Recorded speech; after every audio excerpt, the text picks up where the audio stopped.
पर अमित शाह को सुन रहे थे। विपक्ष पर जोरदार हमला बोलते हुए भी वो नजर आए और साथ ही साथ 130वें संविधान संशोधन बिल पर भी उन्होंने खुलकर अपनी बात कही। खुद गुजरात से बाहर रहने की पेशकश की थी, ये उनकी तरफ से कहा गया। आडवाणी जी ने भी आरोपों पर इस्तीफा दिया था। ये जब वो बिल पर कह रहे थे विपक्ष के लोग कुछ बिल के समर्थन में हैं, ये बड़ी बात गृह मंत्री की तरफ से कही गई है। मुझे भरोसा है बिल पास होगा। और उन्होंने ये कहा कि क्या जेल से ही डीजीपी को आदेश देंगे? क्या जेल में रहकर सरकार चलाना चाहता है विपक्ष? विपक्ष की मंशा क्या है? ये बिल एनडीए के लिए भी ऐसा नहीं है कि एनडीए इस बिल से बाहर है। सत्येंद्र जैन पर आप प्रोपेगेंडा फैला रही है, अमित शाह की तरफ से कहा गया। सत्येंद्र जैन ट्रायल का सामना इस वक्त कर रहे हैं। इसके अलावा देखिए किस तरीके से गृह मंत्री अमित शाह की तरफ से कहा गया कि बीजेपी के सीएम ने आरोपों पर इस्तीफा दिया और पहले यही होता था। बिल में गंभीर आरोपी की व्याख्या की गई है, जो गंभीर आरोपी उनकी व्याख्या है।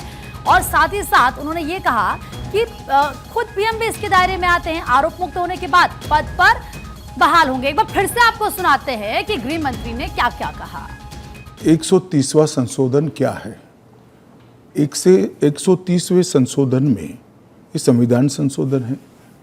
इसमें हमने एक प्रावधान किया है कि प्रधानमंत्री, मुख्यमंत्री, भारत सरकार के मंत्री या राज्य सरकार के मंत्री किसी भी गंभीर आरोप में अगर अरेस्ट होते हैं और 30 दिन तक उनको जमानत नहीं मिलती है तो मुख्यमंत्री या प्रधानमंत्री मंत्री के केस में उनको उनके स्थान से मुक्त करेंगे। अगर वो नहीं करते हैं तो अपने आप कानूनन वो मुक्त हो जाएंगे। ये प्रावधान 130वें संवैधानिक संशोधन में हमने किया है। अब सबसे पहले मैं स्पष्ट कर देता हूं,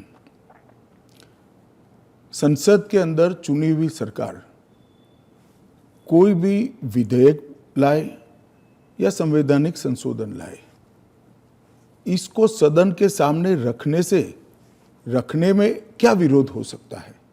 जबकि मैंने स्पष्ट कर दिया था कि इसको हम दोनों सदनों की संयुक्त समिति को सौंपेंगे। वहां आप आपके विचार व्यक्त कर सकते हैं।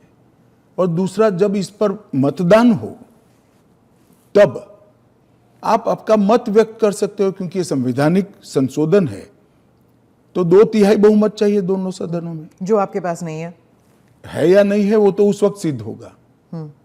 परंतु उस वक्त आप अपना विचार भी रख सकते हो और वोट भी कर सकते हो। किसी भी सरकार के विधेयक को या संविधान संशोधन को सदन में पेश न होने देना और इस तरह का व्यवहार करना, ये क्या लोकतंत्र में उचित है? क्या देश की पार्लियामेंट के दोनों सदन बहस के लिए है या शोरगुल और हल्ले के लिए है? मुद्दे का विरोध हमने भी देखा है, हमने भी करा है, परंतु बिल को पेश न होने देने की एक प्रकार की मानसिकता मैं नहीं मानता हूं कि ये लोकतांत्रिक है और विपक्ष को देश की जनता के सामने इसका जवाब देना पड़ेगा। तो इसको लेकर विपक्ष को देश की जनता के सामने जवाब देना होगा। गृह मंत्री अमित शाह को आपने सुना।